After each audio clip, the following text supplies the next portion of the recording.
This conversation we are having right now that is centered around how we as Africans are slowly destroying and erasing our cultures and ourselves because of how we choose to name our children is a multifaceted conversation, a multifaceted issue that if we were to dive deep into this topic, we would have to do a project topic or something because it's deep, right? I absolutely love this comment and I'm glad you brought this point up, because when we talk about the erasure of our African names that in turn leads to the erasure of our cultures, it doesn't only end at the fact that we choose to bear foreign names over our own names. It's also the fact that we have so-called African names, so-called traditional names, but these names have been Christianized. Because you would find people that have Jesu in their supposed to be African Nigerian names.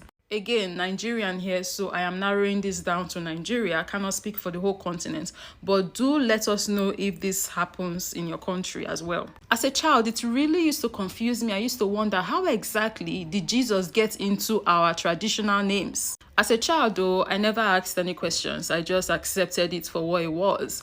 But as I grew up, I finally realized exactly what happened to those names. Long story short, the names were Christianized, and that's how Jesus got in there.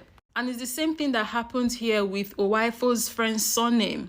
Like, people could just wake up any day, and depending on how they are feeling, they could just go like, yeah, today is a good day to remix my ancestral name. This is actually very dangerous, but of course, Christians who do this do not care anything for Jesus, right? In their minds, now them wise pass. I don't know, to them, taking parts out of their name and adding Jesus there somehow would make them better Christians or something. But names like this are going to go down in history and confuse the future generation in ways that we cannot even begin to imagine. Now, let me tell you how and why remixed names like these are dangerous.